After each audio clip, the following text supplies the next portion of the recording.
Hi, welcome to Mood Food with Melissa. I'm Melissa, and I'm so excited to be making one of my favorite recipes with you today.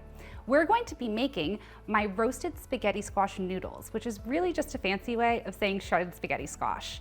It's a really easy recipe, so make sure you have your oven ready to go because this is going to be ready to go into the oven before you know it.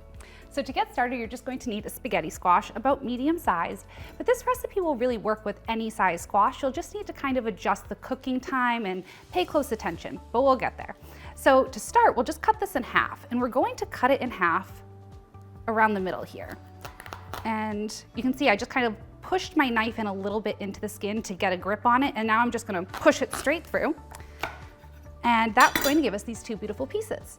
And in here, you can see that the fibers of the squash are running this way around the inside. And that's why, even though it kind of looks fancier to cut it lengthwise, it's better to do it this way because that's gonna give us nice long strings, which will be more of that noodle experience rather than just your typical kind of short pieces of spaghetti squash that you get with a roasted spaghetti squash dish.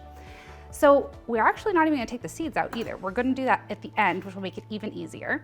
We're just gonna take a sheet pan here, and we're gonna drizzle it with about a tablespoon of olive oil. It doesn't need to be exact. You're just gonna want enough underneath here that it won't stick to the pan as it's roasting.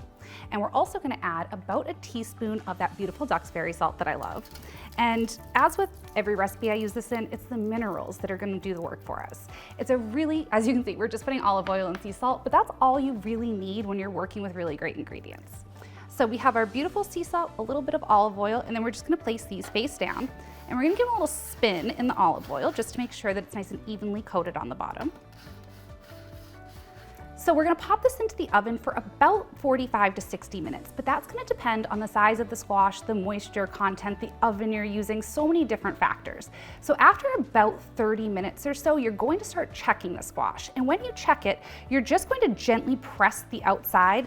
And when you feel a little bit of give, but you don't want it to squish straight through, that's how you'll know that we have a nice al dente noodle situation going on here. So we're gonna pop this in the oven. I'll show you what it looks like when it's done. So our squash is all set and out of the oven. I'm gonna show you how I know it was done. So you can see when I'm squeezing this here, there's a little bit of give in the flesh on the outside, but you can still feel the firmness of the squash underneath. And that's how you're going to know that it's nice and al dente. If it's too soft, we're going to have just mushy noodles, so to say, but you're not going to get that firmness that provides the definition that keeps them really nice and stringy and noodle-like rather than kind of collapsing into themselves. So I told you earlier we didn't need to take the seeds out while it was cold because it's easier when it's hot. So all you have to do is take a spoon here, and you're gonna see that you'll just naturally be able to see and feel that there's a separation between where the seeds are and where the strings are. So you'll be able to easily just kind of get in here with a spoon, and everything's nice and softened by the oven. So you can just scoop them out. We'll transfer them to this little dish over here. And you'll get a few strings too as you're removing the seeds, but that's nothing to worry about, and it's just a lot easier to do it this way. Just go ahead and get these seeds out. So you can see there's a ton of steam coming off of these squashes, and that's because we have essentially steamed them even though we roasted them.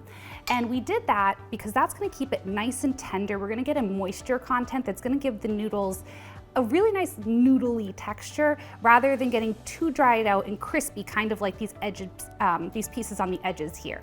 So my hands are pretty used to the heat, so this doesn't bother me to work with them while they're still a little steamy, but definitely if you have sensitive hands or just regular, not chef hands, wait till they cool down to do this. But when you're ready, you're just gonna take a fork and gently pull at these strings here.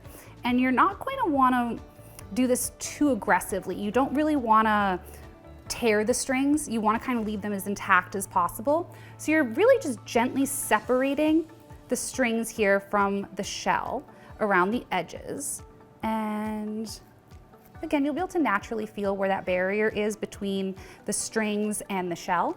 So you're just moving around, you're separating the strings from the shell.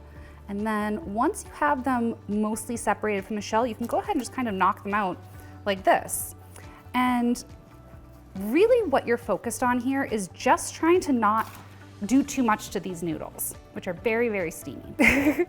So you want to leave them really intact. So just going around the edges and then letting them just fall out is going to give you this nice spaghetti-like texture. So one of the best ways to use this is just as a simple pasta alternative, but I also love to use it as an addition to salads, which is a little unexpected.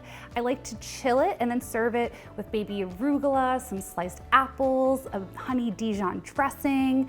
It makes a really nice fall salad with some unexpected textures in the mix. And one of my favorite ways to use this is kind of a rice noodle alternative. I make a delicious Thai almond noodle dish, which I'll be showing you how to make in one of my other episodes. And this is a beautiful base for that. So you can use this recipe in all kinds of different ways. It's a great pasta alternative. You can use it in salads, and really just feel free to get creative with it. You also don't really need to do too much to it to use it. If you're going to store it, I do recommend tossing it in just a little bit of olive oil to prevent it from getting too starchy in the fridge. But if you're going to use it right away, I don't think you really need to add any additional olive oil. You can just rely on your sauce for that. So I hope that you enjoy making this recipe at home. And of course, you can find it along with all of my other recipes at moodfoodwithmelissa.com. Thanks for cooking with me. I can't wait to do it again.